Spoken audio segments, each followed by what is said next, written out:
What's going on, y'all? Straight to the point, sports and entertainment. Hit the like button, sub to the channel if you're not a member. Also, hit them notifications too, all right? Please hit them notifications. I don't know what's going on.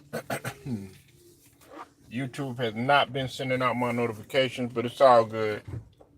Not even tripping on it. We still gonna wheel and deal on this.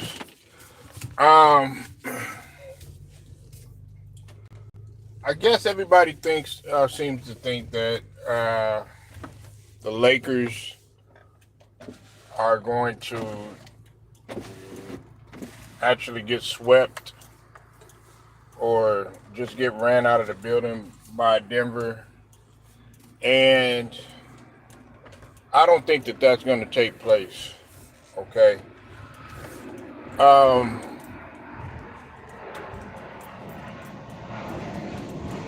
The Lakers this season, man, they've actually been battle tested. Okay, and I think that that's what's separating them from a lot of the other teams. They've been battle tested in terms of what's going on off the court to a certain extent, because you got the situation going on with Darvin Ham. A lot of the players, they don't feel that well, at one point a lot of the players, I don't think it's all a lot of the players, but it's of course it was LeBron, and I would just say LeBron for the most part.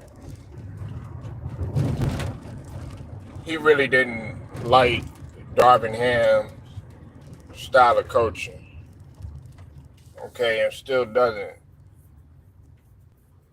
Also, you have had distractions that have taken place,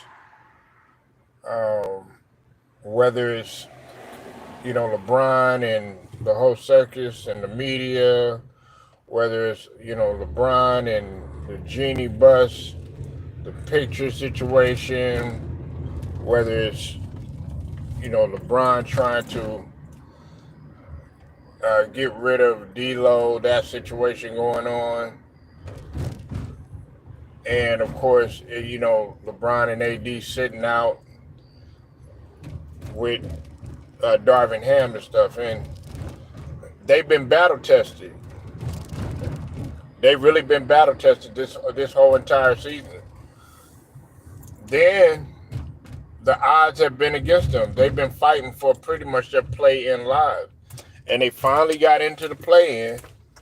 They made the play-in, okay, with the help of the role players, especially when we talk about D'Lo. And of course, LeBron, he played a couple of decent games and stuff. But pretty much, like I said before, the guy that has been the most consistent throughout this whole entire season has been AD. And they can actually do the unthinkable and actually defeat the Nuggets if the role players are playing, and they're playing, I mean, out of this world. I mean, when we talk about the role players, that means everybody has to be on one accord. That means that a guy like Austin Reeves has to be on point. Also, Rui, he got to be on point. Can't have those inconsistent games. And then Jackson Hayes, he has to be on point when D'Lo wouldn't show up. Like the game that he played against, Sacramento, you can't have games like that. They have to be on their A game every single game. And look, even if they're losing, even if they're like losing by a couple of points, as long as they're hanging around, they can still have a shot. Now listen, I don't want people to think that I'm just outright thinking that the Lakers are just going to come in there and they're just going to wipe the floor with the Nuggets. It's not going to be that easy, okay? It's going to be a tall task. But I'm saying this is the playoffs. This is listen. This is where you make your name. Please hit the like when you come in here. Everybody, like the Lakers, they're actually in a good position to actually do the unthinkable. Because, as I've said before, when we talk about pressure, when we're talking about pressure, the Nuggets are under the most pressure. Yeah, from a legacy standpoint, one might say that LeBron might be under some pressure, and from the organizational standpoint, because you've been hearing a lot of talks about them actually moving on from AD and LeBron, they'll be under pressure. But the Nuggets are under the most pressure because they are the champions. They are the champions, and so when you have that type of pressure, whatnot, and on top of that, they have a home court advantage. If they do the unthinkable and they steal home court, the Lakers can actually win. The Lakers can actually win. So I'm not sitting here thinking that the Nuggets are just gonna. I think that if at best, I think the Lakers could get maybe 2 games and stuff. And plus, you gotta all this stuff. I put a post up earlier, and it was a short about what had transpired last season when the Denver Nuggets had won the championship, and Mike Malone, and the Nuggets owner was talking trash and talking about Lil Daddy and all this. The Nuggets are are the Lakers' daddy and all this other stuff, and then of course AD didn't feel too good about it, about them talking trash and stuff like that. Well, I raised that question because what you gonna do about it now? You wanted all the smoke. You wanted all the smoke, and the smoke is here, and it's happening. So now it's up to you to go ahead and do that. And listen, everybody's talking about, oh yeah, LeBron this and LeBron that and stuff. Look, it's gonna rely on AD, man. AD has got, and AD has been struggling with his back spasms. If AD and D'Lo can play somewhat of a decent game, they'll be straight. You know what I'm saying? They'll at least make the series competitive. And see, another thing is too, we also got to look at it like this: when they lost last season to the Nuggets, there were some close games with the Nuggets. Okay, now they have gotten swept. They have their number. They haven't won a game in I don't know how long. They have to use that as motivation. That's what they have to use as motivation. But besides that, there's not anything else left that they can do, but except just leave it all out on the floor.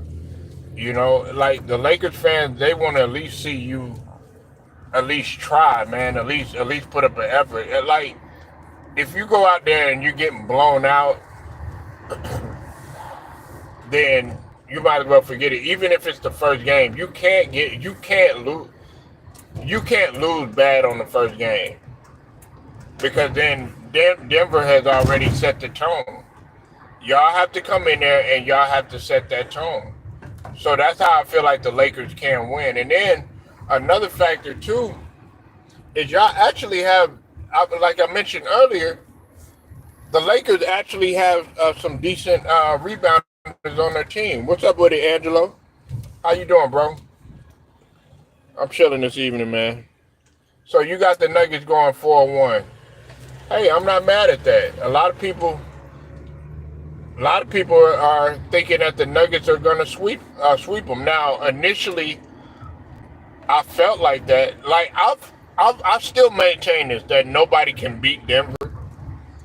Okay, nobody can beat Denver. But I was saying that the Lakers actually have a chance. they actually have a chance. Um, and then another thing is too, it's going to come down to coaching too. Now, Mike Malone, he's got Darvin Ham's number. Okay, he's got Darvin Ham's number. And listen, I'm not taking anything away from Darvin Ham, but Darvin Ham is going to have to coach his ass off too. Much like the players, they have to play their asses off. The coach has to coach his ass off too. Okay, it's got to go hand in hand. Now that we can definitely agree on. As much as we want to sit up here and we want to say, that the coach this and coach that, the players have to execute, but the coach also has to be on point too. He has to be on point with his rotations. He has to be on point with his adjustments. It's just like when I was talking about Nick Nurse with the Sixers. The reason, part of the reason why, a major reason why we won that game is because of Nick Nurse's adjustments. So it's gonna come down to that. It's gonna boil down to that.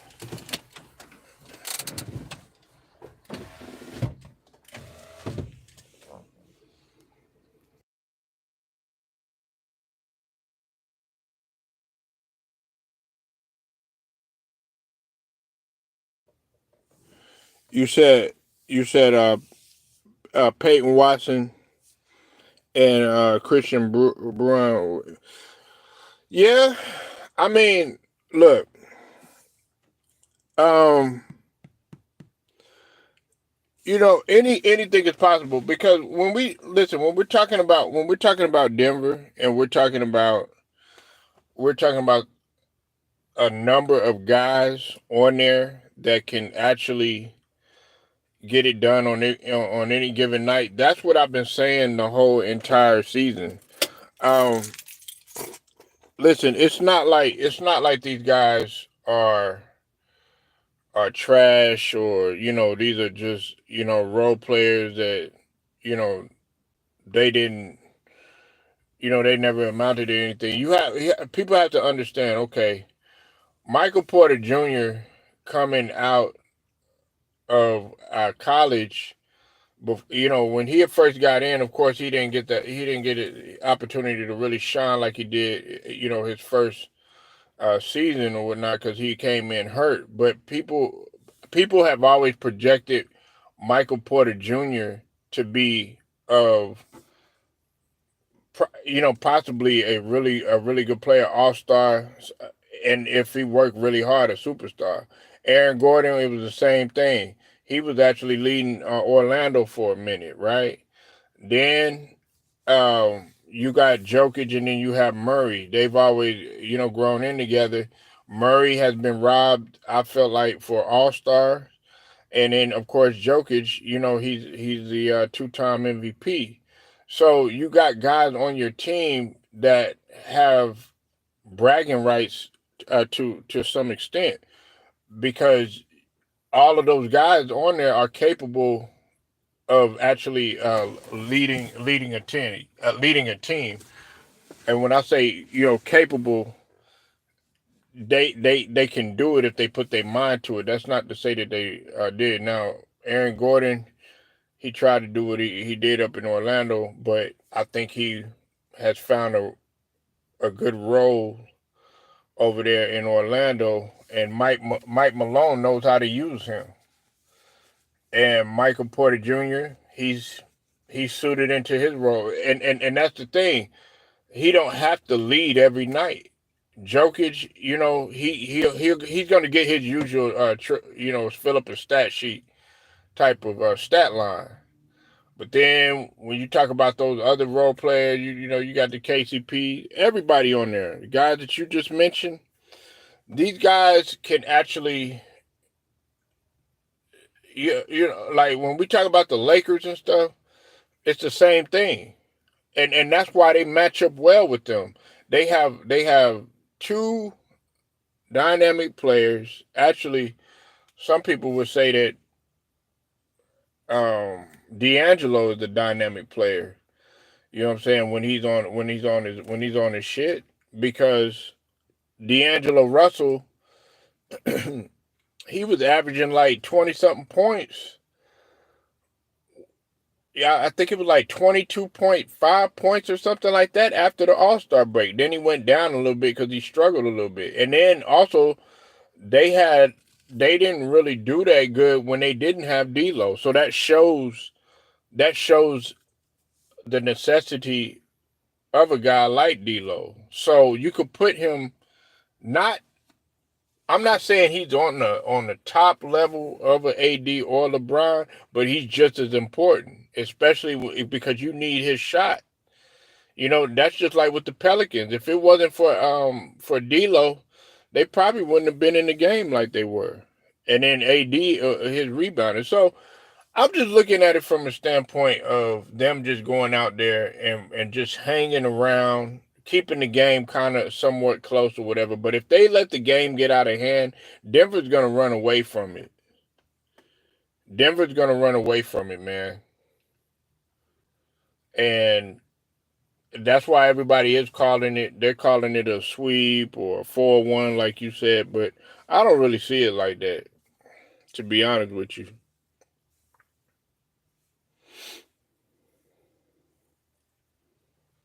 I don't really see it like that.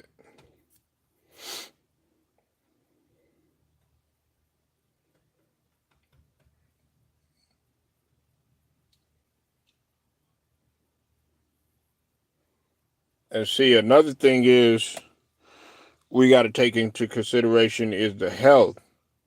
That's another thing that nobody's really talking about. Nobody's talking about the health factor too. If AD is not 100% healthy, they don't have no chance. Okay, I know he's going to be playing. He's going to be playing less than 100%. But if I would say if AD is at least 85%, they still don't have no excuses. I understand that he's hurting back spasms, stuff like that, but everybody's beat up during this time. So really, there's no excuses, and I don't think Lakers fans are gonna want to hear any type of excuses. Then people gonna use the excuse that they're in the eighth seed. I don't want to hear that excuse either, because there have been eighth seeds that have knocked off, the, shocked the world. I mean, sorry, not eighth seed, seven seed. Sorry about that. So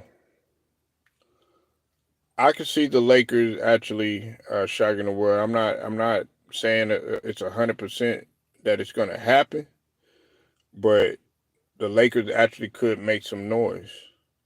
They could actually they could make this series competitive, especially if they do the unthinkable and they steal home court advantage.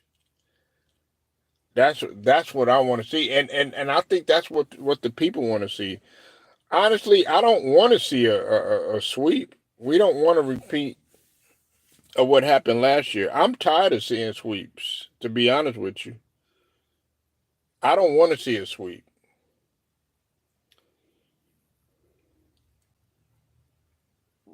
I don't want to see no sweep.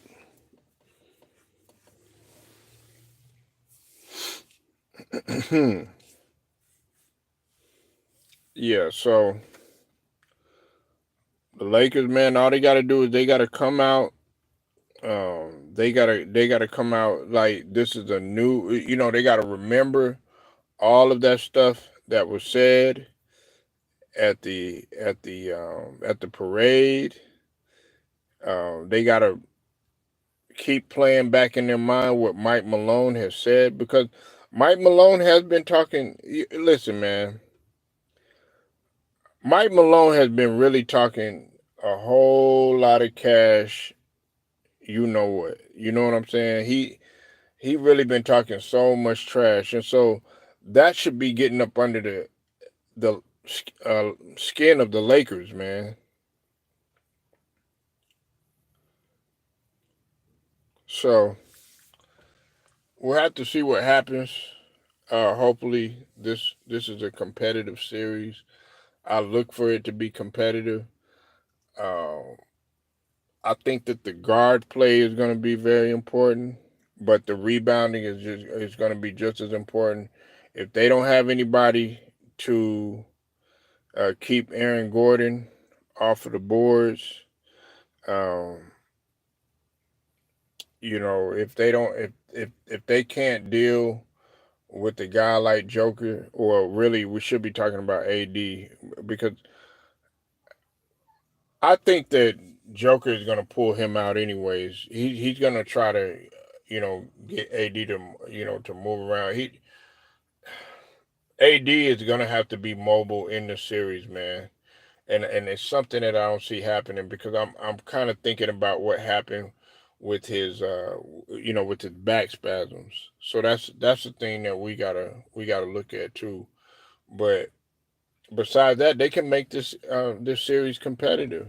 There's no excuses, man. This is what y'all wanted. Okay, this is what you said you and AD and LeBron, y'all both talked. Y'all said, the whole summer y'all have been thinking about this. Well, here you got it. This is what you want. Now it's put up or shut up. And you're gonna have to go out there. You're gonna have to show Lakers fans, we not we finna go out on our shit. Look, we might be down, but we not out. And if you lose, hey, make the series competitive. That's all people really want to see. Nobody wants to see no sweeps. They still got a bad taste in their mouth from last year or from last season. So those are my thoughts. Leave your comments. Make sure y'all like the video, share it, subscribe, hit them notifications too.